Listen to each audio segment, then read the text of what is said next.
बात जरा पीएम मोदी के मिशन गुजरात की।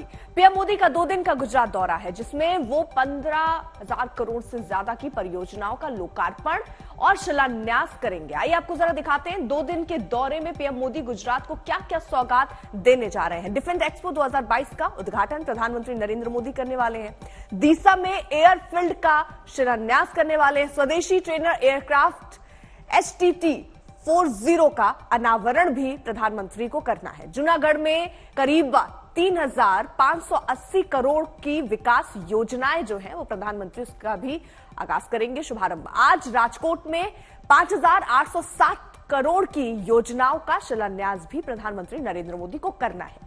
वहीं राजकोट में अर्बन हाउसिंग कॉन्क्लेव का उद्घाटन प्रधानमंत्री नरेंद्र मोदी को करना है। तो जब गुजरात पहुंच रहे हैं तो सौगातों के साथ प्रधानमंत्री नरेंद्र मोदी पहुंच रहे हैं। केवड़िया में यूएन महासचिव से उनकी मुलाकात होनी है, यह भी तय है। केवड़िया में ही पर्यावरण बचाने के लिए मिशन लाइफ की लॉन्चिंग होनी है।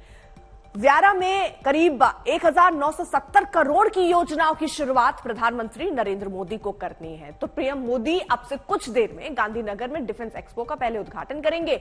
इस बार के डिफेंस एक्सपो में दुनिया रक्षा के क्षेत्र में आत्मनिर्भर भारत की झलक देखेगी।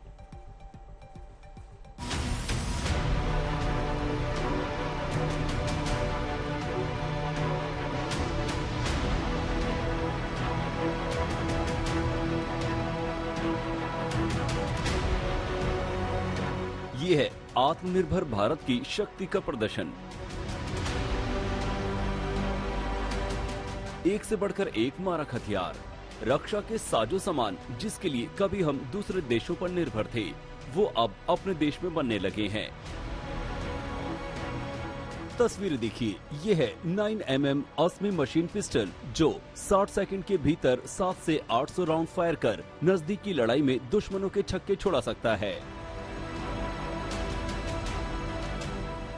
भारतीय सेना और सुरक्षा बलों को लंबे समय से क्लोज क्वार्टर बैटल यानी कि नजदीक की लड़ाई के लिए एक बेहतर पिस्टल की जरूरत थी, जिसे डीआरडीओ और सेना ने मिलकर तैयार किया है। यह है मशीन पिस्टल 9mm अस्मी इसको नाम दिया गया है और ये एक बेहतर पिस्टल है।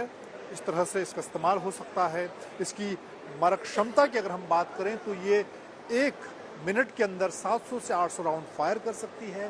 100 मीटर इसकी इफेक्टिव रेंज है और पिछले 2 से 3 सालों में डीआरडीओ और सेना के कर्नल प्रसाद बंसोड़ ने इसे मिलकर तैयार किया है। फिलहाल गृह मंत्रालय ने इसे क्लियर किया है और आने वाले दिनों में जो पैरामिलिट्री फोर्सेस हैं, BSF, ITBP, CRPF, वो इसका इस्तेमाल करेंगी। बहुत जल्द सेना भी इसको लेने जा रही है और कश्मीर जैसे इलाके में किसी नजदीक की लड़ाई में आतंकियों के खिलाफ इस तरह की पिस्टल का इस्तेमाल सेना और सुरक्षा बलों के लिए काफी कारगर साबित होगा। चीन और पाकिस्तान सरहद पर हमारे इन्फेंट्री सैनिक बारूदी सुरंग विस्फोट या किसी भी हमले में सुरक्षित रहें, इसके लिए कल्याणी ग्रुप ने खास तौर पर तैयार किया है इस बख्तरबंद गाड़ी को।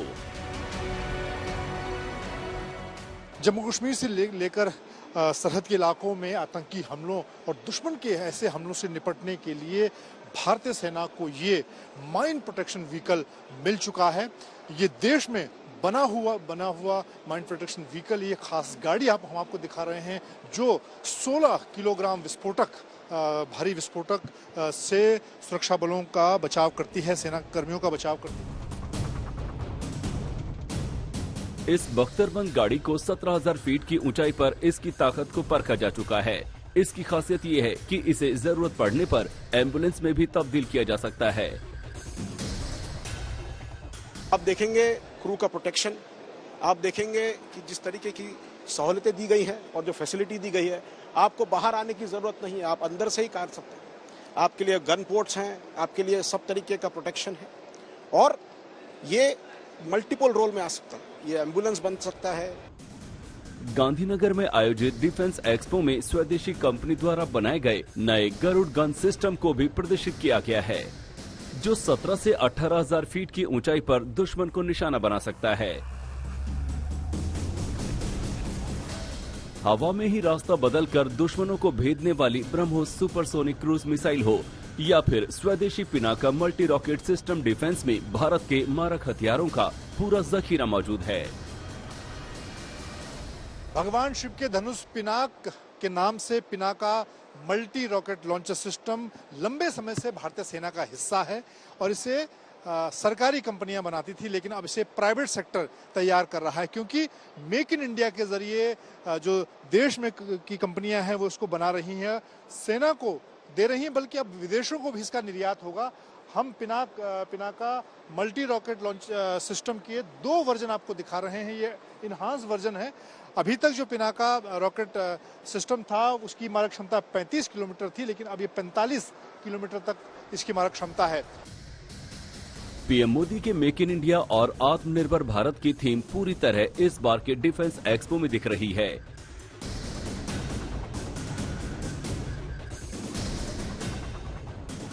इस साल के डिफेंस एक्सपो की खासियत भी यही है कि इसमें सिर्फ या तो स्वदेशी कंपनियां हिस्सा ले रही हैं या फिर वो विदेशी कंपनियां यानी OEM जिनका या तो किसी भारतीय कंपनी से जॉइंट वेंचर है या फिर उनकी सहायक या सब्सिडियरी कंपनी भारत में है।